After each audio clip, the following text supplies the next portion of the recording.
ಸಖತ್ ಖಾರ ಬಣ್ಣ ಮತ್ತು ರುಚಿ ಆಚಿ ಚಿಲ್ಲಿ ಪೌಡರ್. ಹಿರಿಯ ಐಎಎಸ್ ಅಧಿಕಾರಿಯಾಗಿದ್ದ ಮಹಂತೇಶ್ ಬೀಳಗಿ ಅವರು ಬೆಸ್ಕಾಂ ಎಂಡಿಯಾಗಿ ದಾವಣಗೆರೆ ಜಿಲ್ಲಾಧಿಕಾರಿಯಾಗಿ ಕಾರ್ಯವನ್ನು ನಿರ್ವಹಿಸ್ತಾ ಇದ್ರು.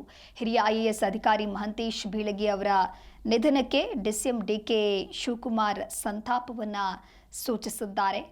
ಐಎಎಸ್ ಅಧಿಕಾರಿ ಮಹಂತೇಶ್ ಬೀಳಗಿ ಸಾವನ್ನಪ್ಪಿರೋದ್ರಿಂದ ಟ್ವೀಟ್ ಮಾಡಿ ಡಿಸಿಎಂ ಡಿಕೆ ಶಿವಕುಮಾರ್ ಸಂತಾಪವನ್ನು ಸೂಚಿಸಿದ್ದಾರೆ. ಜೇವರ್ಗಿ ಬೈಪಾಸ್ ಗೌನ್ನಲ್ಲಿ ಅಪಘಾತ ಸಂಭವಿಸಿತ್ತು. ನೀವು ಕೂಡ ಟ್ವೀಟ್ ಅನ್ನು ಗಮನಿಸ್ತಾ ಇರಬಹುದು.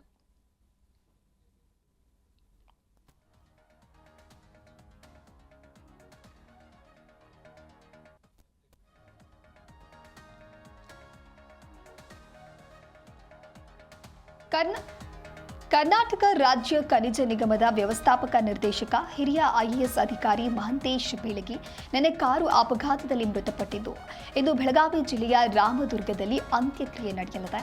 ಅಪಘಾತದಲ್ಲಿ ಮಹಂತೇಶ್ ಬೀಳಗಿ ಸೇರಿದಂತೆ ಒಂದೇ ಕುಟುಂಬದ 3 ಸಾವನ್ನಪ್ಪಿದ್ದಾರೆ. ಮಹಂತೇಶ್ ಸಹೋದರರಾದ ಶಂಕರ್ ಬೀಳಗಿ ಹಾಗೂ ಈರಣ್ಣ ಶಿರಸಂಗಿ ಮೃತರು.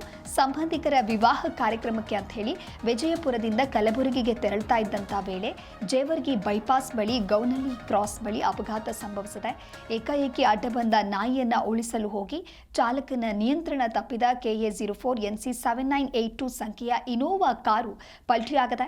1974ರ ಮಾರ್ಚ್ 27ರಂದು ಜನಿಸಿದ್ದ ಮಹಂತೇಶ್ ಬೀಳಗಿ ಅವರು 2012ರ ಕರ್ನಾಟಕ ಕೇಡರ್ನ ಐಎಎಸ್ ಅಧಿಕಾರಿಯಾಗಿದ್ದು ವಿವಿಧ ಜಿಲ್ಲೆಗಳಲ್ಲಿ ಕಾರ್ಯನಿರ್ವಹಿಸ್ತಾ ಇದ್ರು.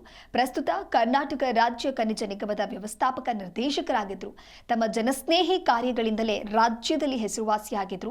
ಕಡು ಬಡತನದಲ್ಲಿ ಬೆಳೆದ ಮಹಂತೇಶ್ ಉನ್ನತ ಸ್ಥಾನಕ್ಕೇರಿದ್ರು. ಬೆಳಗಾವಿ ಜಿಲ್ಲೆಯ ರಾಮದುರ್ಗ ಪಟ್ಟಣದ ನವಿಪೇಟೆಯ ಮಹಂತೇಶ್ ಬೀಳಗಿ ಬಾಲ್ಯದಲ್ಲಿ ಒಂದು ಹೊತ್ತಿನ ಊಟಕ್ಕೂ ಕೂಡ ಪರದಾಡ್ತಾ ಇದ್ರು.